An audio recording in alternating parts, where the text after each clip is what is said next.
15 de junio de 1399. Mientras la primera luz del amanecer brilla en el río Vístula, oye el tañer de una campana distante. Un fraile diligente, en algún lugar de las afueras de Cracovia, saluda al nuevo día mucho antes de que los sacerdotes de nuestra propia catedral se hayan levantado de sus camas. Hacía mucho que no pensaba en cosas así. En las pequeñas cosas bonitas que le dan vida a nuestros días de trabajo y guerra y los hacen casi agradables. Pero mientras cuento los días para que nazca mi primer hijo, esos detalles se me hacen más presentes. Puede que siempre estuvieran ahí, y estar confinada en esta cama me haya ayudado a descubrirlos una vez más. Más vale llenar un puño con descanso que llenar ambos con trabajo y aflicción de espíritu. Las campanas de la Catedral de Babel anuncian el nuevo día mientras escribo las palabras del sacerdote. Es algo increíble, pues asocio su sonido tanto al mejor recuerdo de mi vida como al peor.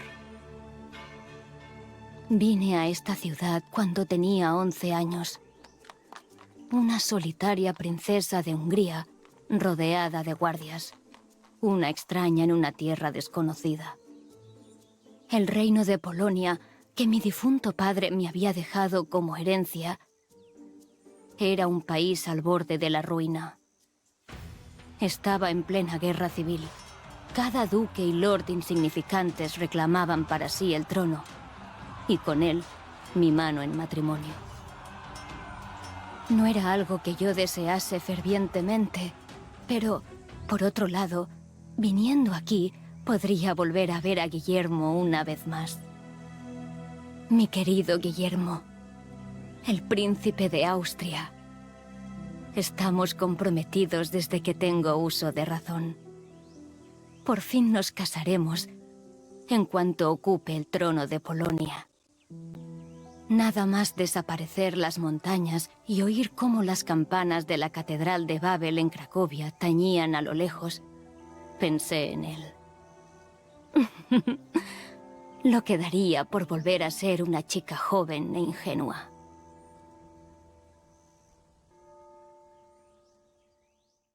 Al terminar la guerra, Guillermo llegó a las puertas del castillo.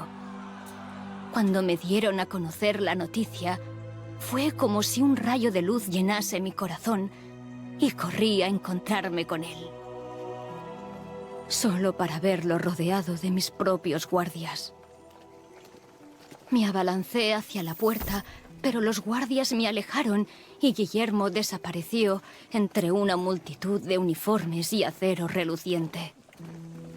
El arzobispo, con sus ojos amables, ahora grises y pétreos, habló casi susurrando, como si las palabras le ardiesen en la garganta. Su matrimonio con el príncipe Guillermo ha sido anulado, Majestad. Hemos encontrado un rey más adecuado para Polonia. Su nombre es Jogaila, duque de Lituania. Se me partió el corazón.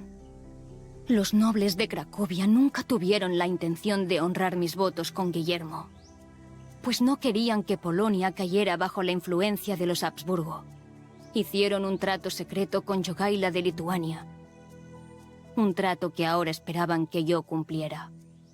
Durante mucho tiempo insistí en que me casaría con mi querido Guillermo, pero después de muchos días y noches llorando y rezando, no tuve más remedio que romper esa promesa. Cambiaría mi propia felicidad por la del pueblo polaco.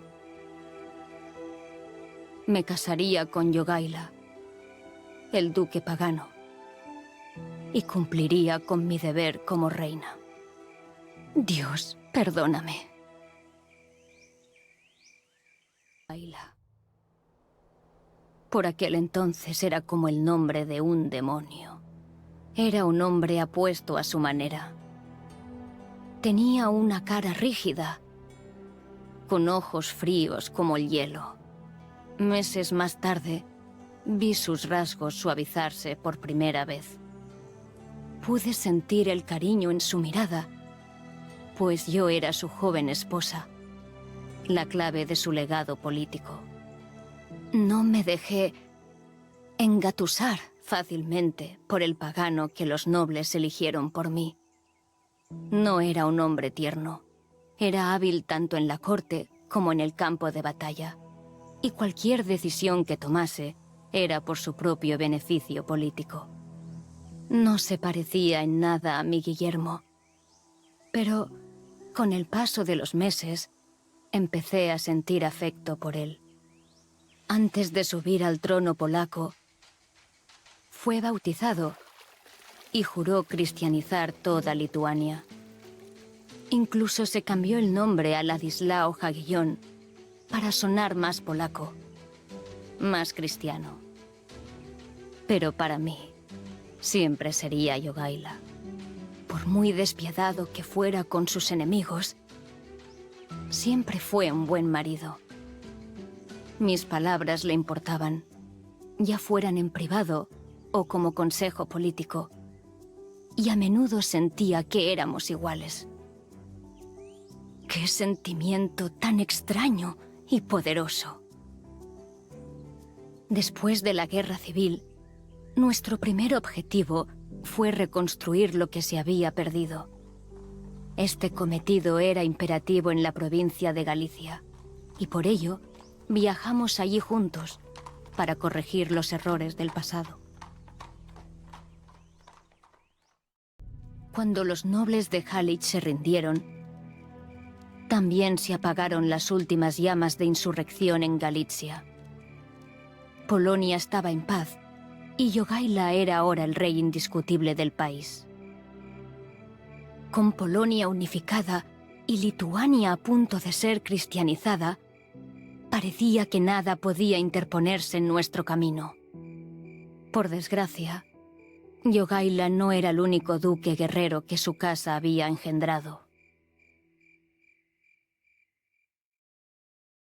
El sacerdote dice que la palabra de un rey es suprema, así que nadie puede decirle, ¿qué estás haciendo? Vytautas, el primo de Jogaila, discrepaba. En Lituania, estaba creando una alianza de nobles que preferirían tenerlo a él como duque antes que a Jogaila, y la gente acudía a él en masa. Muchos de los nobles lituanos estaban decepcionados con el reinado de Jogaila. Las pocas veces que el rey regresó a Lituania, pasó sus días convirtiendo al pueblo al cristianismo en masa y quemando sitios sagrados paganos. Lo que hacemos por la aprobación del Papa. Vytautas no era un fanático pagano, pero sabía aprovechar una oportunidad cuando la veía. Como hijo de Kęstutis, un antiguo duque de Lituania que fue asesinado por orden de Jogaila, tenía cuentas que saldar con su primo. Su misión personal de venganza resonó en el pueblo lituano, pero Vytautas, al estar bastante acostumbrado a ese clima político despiadado, lo usó principalmente para obtener beneficios políticos. Pero, como ya he dicho, Vytautas sabía aprovechar una oportunidad cuando la veía. Vytautas, al igual que Jogaila, era en el fondo un pragmático. O así es como se hacen llamar los hombres que harían un trato con el asesino de su padre solo por un trozo de tierra y un título más sofisticado. Como era imposible vencer, Vytautas se conformó con algo intermedio. Se convirtió en el duque de Lituania, consiguió el antiguo título de Jogaila, pero permaneció bajo el mandato del mismo, y la guerra civil llegó a su fin de un plumazo. Tras tanto derramamiento de sangre, creo que ese día nació algo que eclipsaría cualquiera de sus victorias militares. Una verdadera unión entre nuestros países. Sucedió gradualmente, pero por fin me di cuenta de por qué se me había otorgado el papel de reina. La providencia me había puesto allí para preservar esta unión, este vínculo de paz entre dos países y sus habitantes. La paz es algo hermoso y peculiar. Unos hilos dorados que brillan por un segundo en el tejido de la realidad. Si mi único legado es haber mantenido esta unión intacta durante unos años más, habré servido bien a mi pueblo. La Orden Teutónica tenía raíces en las cruzadas en Tierra Santa, pero ahora su misión era cristianizar a los paganos de Europa Oriental o morir en el intento. Pero la mayoría de las veces, morían los paganos. Después de más de 100 años en la región, los caballeros casi habían olvidado su misión original. Estos supuestos cruzados ahora competían por tierras y poder y lo llamaban la voluntad de Dios. Por eso se aliaron con Vitautas. Él les prometió las tierras de Samogitia, hogar de algunos de los últimos paganos de Europa. Pero se ofendieron cuando Vitautas hizo las paces con nosotros y se negó a ceder la región a la Orden.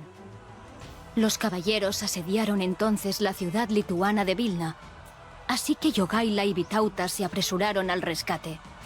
Fue la primera vez que pelearon codo con codo. Ese día, las fuerzas combinadas de Polonia y Lituania hicieron que los teutones volvieran a sus dominios prusianos. Pero lo más importante de esta victoria fue el hecho de que la alianza entre Jogaila y Vitautas, los antiguos rivales, se mantuvo firme. Los dos imponentes hombres se miraron a los ojos tras la batalla y, aunque no me dieron palabra, creo que se percataron de que juntos podían hacer cosas que jamás lograrían por separado. Como dice el sacerdote, uno solo puede ser vencido. Dos pueden resistir, y una cuerda de 3 hilos no se rompe fácilmente. 18 de junio de 1399. Hoy ha llegado un regalo para mí. Una cuna de plata para la madre de 2 reinos, cortesía de Vitautas. No pude evitar reírme mientras la llevaban a la habitación. ¿Cómo podía provenir un objeto tan hermoso de un hombre que solo aprecia la guerra, el poder, el vino y las mujeres? Vitautas. No creo que haya renunciado a su sueño de ser el único gobernante de Lituania. Desde luego no actúa como si fuera el subordinado de Jogaila. Durante los últimos años, Jogaila ha ido reconstruyendo nuestros reinos devastados por la guerra, y yo he trabajado para evitar que se produzcan más conflictos. Mientras tanto, Vitautas ha estado a la ofensiva. Ahora ha ido a conquistar la Rutenia tártara, donde ha hecho amistad con un Khan depuesto, un Toktamish. Dice que juntos conquistarán el Mar Negro. 22 de junio de 1399. Llevo días sin recibir noticias de las aventuras de Vitautas en Rutenia. Rezo porque tenga éxito, y sin embargo, temo que su insaciable hambre de poder se cobre todo por lo que he luchado.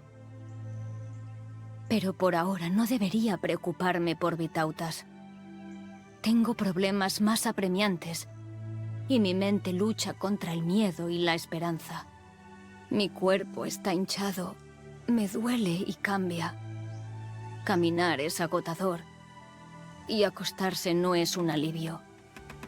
Intento mantener mi mente ocupada escribiendo este diario, pero ahora apenas lo logro. En breve, daré a luz a mi primer hijo, el primogénito de Jogaila, el heredero de 2 reinos, cuya unión me ha llevado tantos sacrificios y trabajo conseguir. Miro por la ventana y respiro el aire fresco de la mañana. Cracovia está preciosa entre la delgada niebla y la luz del sol. El Vístula brilla y los pájaros cantan sus alabanzas a Dios en árboles, arbustos y entre la hierba. Y por un breve momento, parece como si cada hilo del tejido de la realidad estuviera hecho de oro, más brillante y resplandeciente que nunca. 3 de junio de 1410. Hacía años que no entraba en esta habitación. Siempre espero verla, ahí recostada, con nuestra hija en sus brazos, en esa cama cubierta de polvo, sonriendo, como solo ellas sabían, y sin saber que sus días en la tierra están contados. Mi Eduvigues. Su corazón se rompió una vez más, el día que nuestra hija murió, con tan solo 4 días de edad. Eduvigues se enfermó de dolor, con una fiebre que no cesaba. Pero a pesar de todo, ella se mantuvo fiel a su deber durante el ocaso de su juventud. Me instó a que volviera a casarme, esta vez con la nieta del legendario rey polaco Casimiro el Grande. Me dijo que esto fortalecería mi derecho al trono de Polonia una vez que ella se hubiera ido y evitaría otra guerra civil. Le rompí el corazón cuando la separé del príncipe Guillermo. Y se lo rompí una vez más, cuando la criatura que le di murió en sus brazos. Obedecer sus deseos era lo menos que podía hacer. Murió solo 2 semanas después que nuestra hija. Todo ha cambiado desde entonces. Polonia y Lituania se han fortalecido juntas. Es el momento de que no nos centremos en sobrevivir, sino en conquistar a nuestros antiguos enemigos. Estamos otra vez en guerra con la Orden Teutónica, pero ya no nos acobardamos ante su disciplina y destreza militar. Nos esforzamos por igualarlas. Marchamos ahora a Marienburgo, la capital teutona. Cuando se calmen las aguas en la fortaleza, la unión de Polonia y Lituania, la alianza de Eduvigues, se alzará más fuerte que nunca.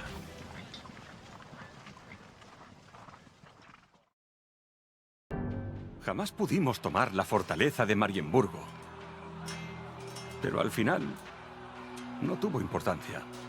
Aplastamos a los teutones. Sus amos yacían muertos en los campos de Grunwald, y la Orden jamás lograría recuperarse. Lo celebramos por todo lo alto. Vitautas estaba más borracho que nadie, embriagado de alcohol, orgullo y alegría, tras lograr ganar la guerra con su maniobra tártara. Después de unas horas, ya no podía soportar el calor de esa gran tienda, la música, los gritos y las risas de muchos hombres victoriosos.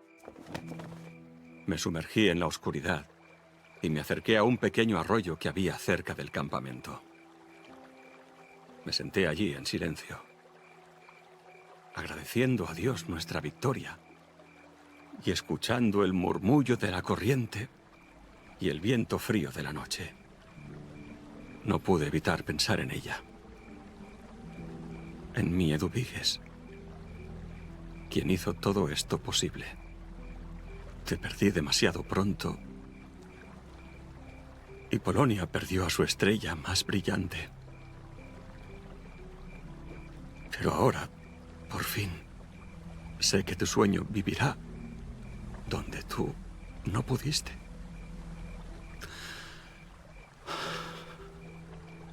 Entonces oí el tañer de una campana. Un fraile, a lo lejos, anunciaba la llegada de la noche con aquella melodía profunda y resonante. Hacía mucho que no pensaba en cosas así. En las pequeñas cosas bonitas que le dan vida a nuestros días de trabajo y guerra. Y los hacen casi agradables.